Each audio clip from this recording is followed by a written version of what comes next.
Pernahkah kamu berdiri di depan pohon raksasa di jantung hutan Sumatera? Mereka bukan sekadar kayu yang menjulang, mereka adalah penjaga tua dan waduk hidup.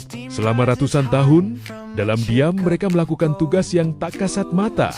Bayangkan, satu pohon besar ini sebagai sebuah tangki air raksasa, akarnya yang masif adalah jaringan pipa canggih, menyedot ribuan liter air hujan dari tanah, lalu menguncinya di dalam batang, dahan, dan daunnya. Mereka adalah spons alami bumi. Mereka menyimpan air saat hujan berlebih dan melepaskannya perlahan saat kemarau. Lalu, gergaji mesin datang. Ketika kita menebang satu pohon besar, kita tidak hanya mengambil kayunya, kita sedang menghancurkan waduk penyimpan air itu. Kita secara harfiah membuang ribuan liter air yang seharusnya tersimpan aman di dalam serat-seratnya. Lihatlah apa yang terjadi di Aceh dan banyak wilayah di Sumatera belakangan ini. Saat hutan di hulu ditebang habis, spons raksasa itu hilang. Air hujan tak lagi punya rumah untuk singgah. Ia tak lagi ditahan.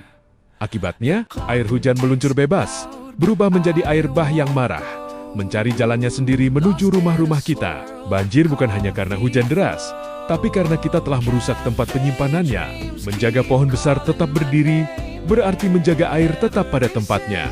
Karena saat kita melindungi hutan, sebenarnya merekalah yang sedang melindungi kita dari bencana. Allah Subhanahu wa Ta'ala tidak menciptakan sesuatu dengan sia-sia. Lihatlah pohon-pohon besar yang menjulang di hutan Sumatera dan Aceh ini. Dalam pandangan Islam, mereka bukan sekadar kayu yang bernilai rupiah. Mereka adalah makhluk yang bertasbih, dan mereka adalah bagian dari mizan keseimbangan sempurna yang Allah ciptakan. Allah telah mendesain pohon sebagai waduk alami. Akarnya diperintahkan untuk menahan tanah dan menyimpan air hujan.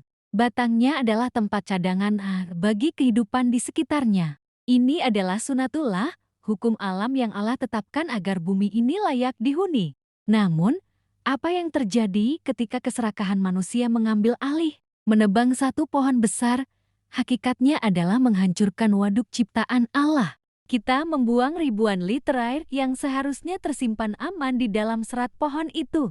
Kita lupa bahwa kita hanyalah khalifah fil ard, pemimpin di muka bumi yang bertugas menjaga, bukan merusak.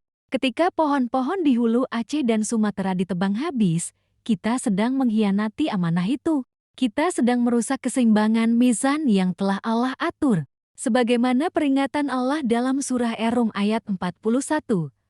Telah tampak kerusakan di darat dan di laut disebabkan karena perbuatan tangan manusia. Dan terjadilah, ketika waduk hidup itu kita musnahkan, air hujan tak lagi menjadi rahmat, melainkan berubah menjadi musibah. Air yang tak lagi punya rumah di akar pohon, mengamuk mencari jalannya sendiri. Ia turun menyapu desa-desa, membawa lumpur dan air mata. Banjir di Aceh, di Sumatera, bukanlah sekadar bencana alam semata. Ini adalah teguran keras. Alam sedang protes karena haknya dirampas. Air yang meluap adalah cerminan dari meluapnya keserakahan kita yang tak lagi peduli pada keseimbangan ciptaannya. Rasulullah Shallallahu Alaihi Wasallam pernah bersabda, "Jika kiamat terjadi esok hari dan di tanganmu ada bibit pohon, maka tanamlah." Hadis ini mengajarkan kita untuk tidak pernah putus asa dalam memperbaiki bumi. Mari kita bertaubat, bukan hanya taubat ritual, tapi taubat ekologis. Berhenti menebang tanpa berpikir dan mulailah menanam kembali.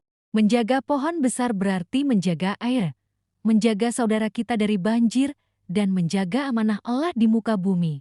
Hutan adalah paru-paru dunia, dan air adalah sumber kehidupan. Menjaganya adalah ibadah. Merusaknya adalah dosa.